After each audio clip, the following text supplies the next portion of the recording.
ब्रह्मचर्य धारण करने वाले कोई बादाम हलवा घी की जरूरत ही नहीं भाई, बिल्कुल सच्ची मानिए। जैसे तप्त भूमि में पैर कैसे पड़ता है, ऐसी बिजली रहती ब्रह्मचारी के शरीर, बिजली 60 किलोमीटर बिना विश्राम किए चलते देखा है। कमंडल हाथ में चढ़ ब्रह्माकार वृत्ति चले जा रहे, कब आहार मिलेगा कब विश्राम, कोई मतलब नहीं यार, भगवदाकार।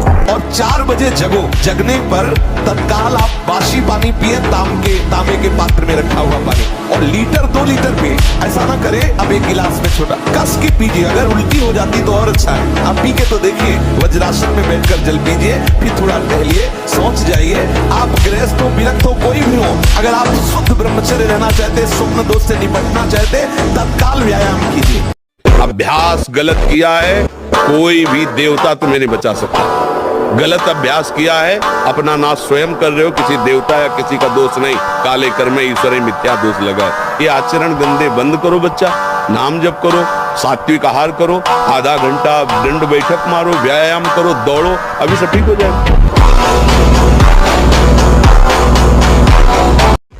जो ब्रह्मचर्य रहता है उसे शरीर बल, मनोबल, बुद्धि बल, वचन बल, ये सब जागृत हो जाता है। वचन बल जो बोला वही लागू हो गया, जबरदस्ती आपको मानना पड़ेगा। और मनोबल जो संकल्प किया अंदर वही बाहर क्रिया प्रारंभ हो गई, वही दिखाई देने लगा। देह बल, रात दिन मेहनत करो फिर भी थकान नहीं।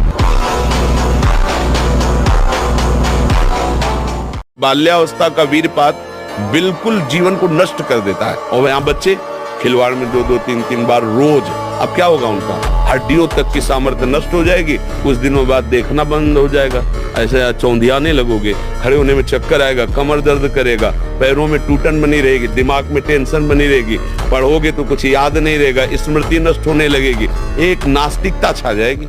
देखो ब्रह्म मुहूर्त में उठ के देखो आप 4 बजे उठिए, थोड़ा जल पीजिए, सोच जाइए, फिर इसके बाद कपड़ा पहनिए पवित्र होके, और फिर दौड़ लगाइए, दंड बैठक मारिए, थोड़ी देर घंटा आध घंटा नाम जप कीजिए, भगवत ध्यान कीजिए, और फिर अपने काम में चले जाइए। देखो आपका चेहरा, आपका जीवन प्रकाश में रहेगा। आजकल बहुत बड़ा खतरनाक चल गया है स्मार्ट मोबाइल, इंटरनेट। उसमें क्या है कि बहुत से बच्चे विषयाकर्षण के कारण गंदी फिल्में, जिनमें हमारा शास्त्र आदेश करता है किसी भी पक्षी को भोग करते न देखे। भागवत अन्य शास्त्र भी आदेश करते, कोई भी जीव यदि भोग कर रहा हो तो हम न देखें, और हम मनुष्यों का भोग देखें। उसमें हम सोचे कि हमारा आप कोई क्रिया ना करो, केवल गंदे वो भोग संबंधी चित्र देख लो, तो आपके मन में जो संस्कार बन रहे हैं, जो कामोत्तेजक भाव बन रहे हैं, वो आपको ब्रह्मचर्य नहीं रहने देंगे। सोते जागते उठते बैठते आपका वीर स्खलित हो जाएगा। 6-6 घंटे पद्मासनों पर बैठा, बिना हिले डुले, भीषण कष्ट हुआ पर उसे शांत, तो सुषुम्ना नाड़ी खुली, वीर ऊर्ध्वगामी।